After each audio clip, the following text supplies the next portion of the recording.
6월 16일 하늘에서 내리는 일용할 양식 하나님의 말씀은 출애굽기 5장 15절에서 21절까지 말씀입니다. 이스라엘 자손의 기록원들이 가서 바로에게 호소하여 이르되 왕은 어찌하여 당신의 종들에게 이같이 하시나이까. 당신의 종들에게 짚을 주지 아니하고 그들이 우리에게 벽돌을 만들라 하나이다. 당신의 종들이 매를 맞사오니 이는 당신의 백성의 죄니이다. 바로가 이르되 너희가 게으르다 게으르다. 그러므로 너희가 이르기를 우리가 가서 여호와께 제사를 드리자 하는도다.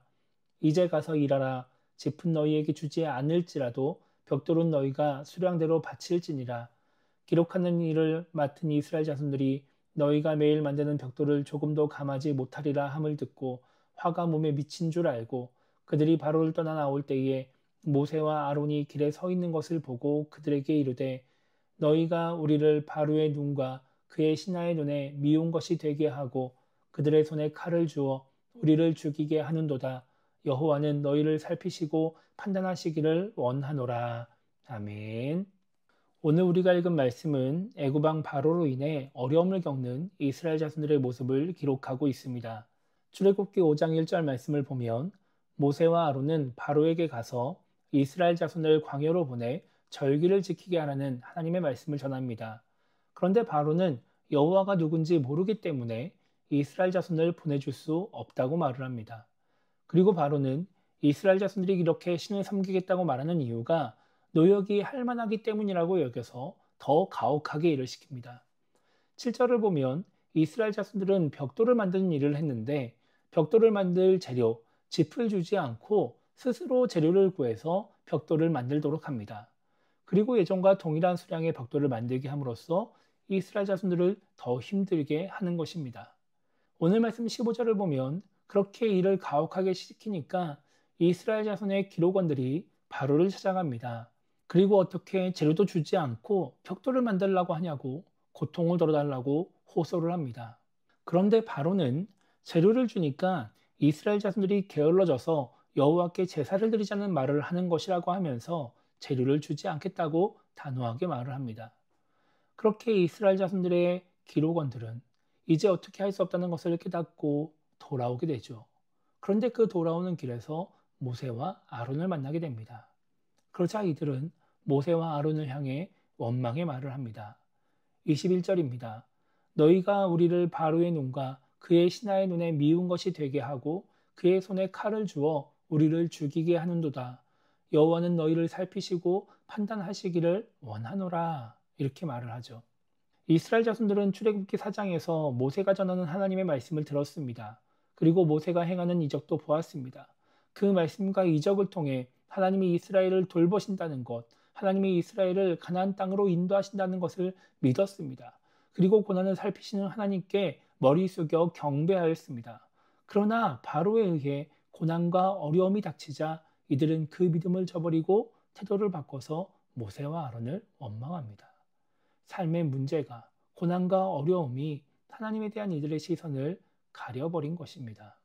우리는 출애굽기 3장 말씀을 살펴보면서 하나님의 뜻을 이루려고 하고 사명을 감당함에도 불구하고 순탄하지 않을 수 있다는 것을 생각해 보았습니다. 그러면서 하나님의 뜻을 이루는 과정이 순탄하지 않아도 흔들리지 말고 끝까지 하나님의 뜻을 향해 나아가야 한다는 말씀을 나누었습니다. 이것은 많은 신앙인들이 알고 있는 사실입니다. 다들 잘 알고 있습니다.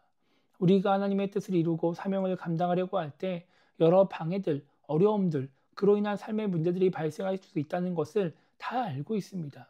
그럼에도 불구하고 오늘 이스라엘 자손들처럼 막상 그 일이 닥쳤을 때 우리는 흔들릴 수 있습니다.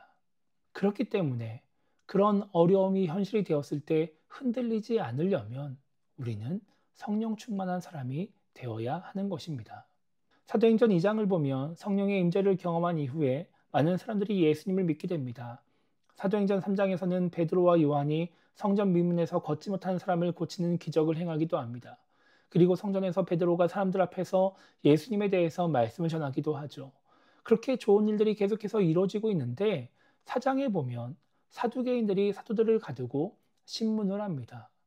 5장에 가서도 대제사장들과 사두개인들이 사도들을 또 옥에 가둡니다.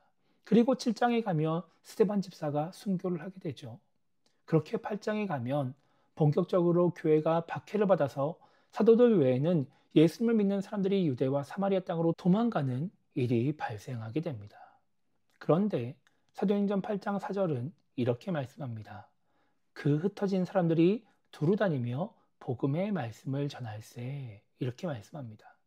예수님을 믿는다는 이유로 삶의 터전을 떠나고 일상을 포기해야 됐던 사람들이 예수님을 믿는다는 이유로 삶이 흔들리고 고난과 어려움을 겪고 있는 사람들이 그런 고난을 주신 예수님을 원망하고 자기를 전도한 사람들을 원망하는 것이 아니라 그곳에 가서도 예수님을 전하고 있는 것입니다.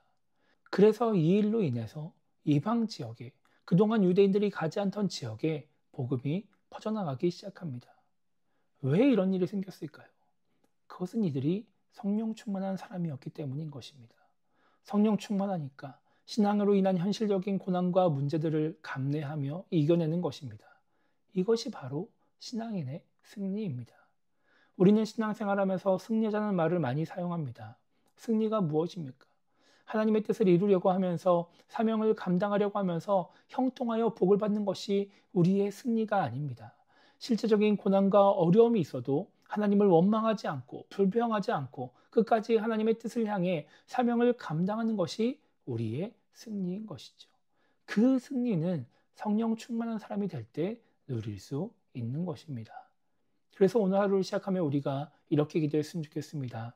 우리 모두가 성령 충만한 사람이 됨으로써 하나님의 뜻을 이루고 사명을 감당하면서 실제적인 고난과 어려움에 무너지지 않게 달라고 기도했으면 좋겠습니다.